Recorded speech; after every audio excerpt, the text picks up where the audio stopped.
बिस्मिल्लाहिर्रहमानिर्रहीम वस्सलातु वस्सलामु अला सय्यिदिल अंबिया'i वल मुरसलीन। नाज़रीन, बहुत इंपॉर्टेंट न्यूज़ थी, तो जिसकी वजह से मैंने कहा कि जी इससे पहले कि मैं अपनी वर्किंग शुरू करूं आज के दिन के हवाले से, तो मैं पहले आपसे कुछ न्यूज़ शेयर कर लेता हूं। The game begins in 3,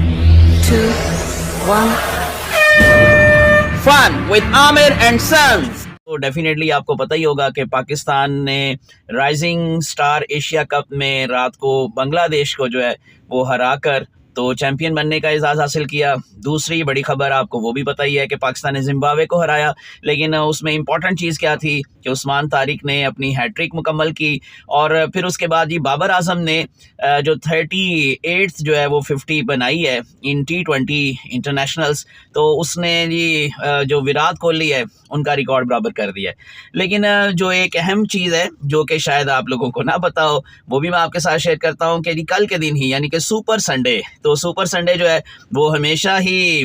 पड़ोसियों के लिए जो है वो कुछ अजीब ही रहा है। तो एनीवेज जी, तो उसमें पाकिस्तान ने फाइनल के अंदर जो है वो IBSF यानी कि इंटरनेशनल ब्लेड एंड स्नूकर जो फेडरेशन है, उसके जो इस टाइम वर्ल्ड चैंपियन हैं वो मोहम्मद आसिफ साहब हैं जी, हमारे पाकिस्तान के जुलाई में उन्होंने चैंपियन बनने का एजाज़ हासिल किया था। तो उन्होंने असजद इकबाल के साथ मिलकर फाइनल में चाइना को 2-3 से हराया है। जो सबसे अहम चीज़ मैं आपके साथ शेयर करना चाह रहा था वो है 22 नवंबर को इंडिया को मोहम्मद आसिफ ने और इस तरह से असद इकबाल ने पंकज अडवाणी, ब्रिजेश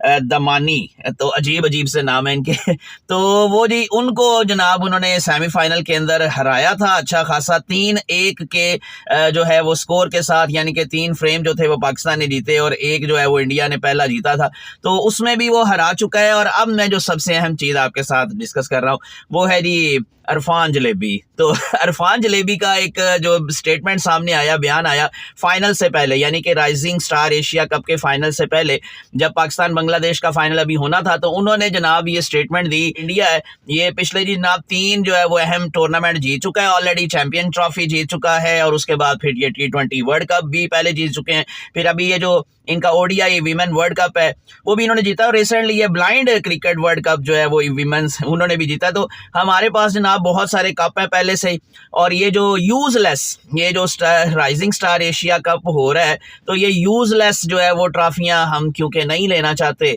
तो इसलिए हम चाह रहे हैं कि चलो जी बांग्लादेश और पाकिस्तान उनको ही दे दी जाए। बंदा पूछे कि यार तुम अब अगर इनके इस टूर्नामेंट से बाहर हो गए हो तो फिर से अपनी लॉयल्टी को साबित करने के लिए, उसको प्रूव करने के लिए तुम फिर से इस तरह की स्टेटमेंट दे के नवंबर की भी लॉयल्टी अपनी पक्की कर चुके हो। अब दिसंबर की सोचो कि दिसंबर में तुमने क्या स्टेटमेंट देनी है, ताकि हर महीने तुमने जो रजिस्टर्ड होना होता है ना इंडिया के अंदर अपनी लॉयल्टी को बरकरार रखने के लिए कि मैं इंडियन हूँ, तो यार वो हम सब मानते हैं, लेकिन लगता है तुम्हें शक है कि वो इंडिया से तुम्हें निकाल देंगे, तो इस तरह से तुम इस तरह की स्टेटमेंट्स देते हो। तो पहली बात तो ICC का टूर्नामेंट हो रहा था और उसमें ये बंदा कह रहा है कि जनाब ये यूजलेस है, जब तक इंडिया खेल रहा था तो जनाब वाह वाह वाह वाह हो रही थी, ठीक है। सूर्यवंशी को आपने खुद ही सेमीफाइनल के अंदर सुपर ओवर में नहीं भेजा, तो अब इसमें भी कसूर जो है वो पाकिस्तान का ही निकलेगा कि पाकिस्तान ने कोई बददुआ दी थी तो उसकी वजह से हमारे दिमाग खराब हो गए, तो दिमाग तो तुम्हारे से पहले ही खराब है, ठीक है। तो इस तरह की स्टेटमेंट्स देके ना ये लॉयल्टी साबित जो करते हो,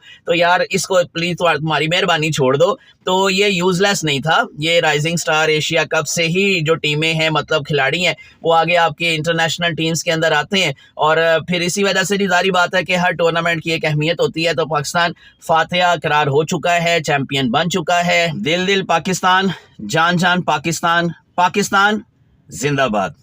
अल्लाह हाफिज।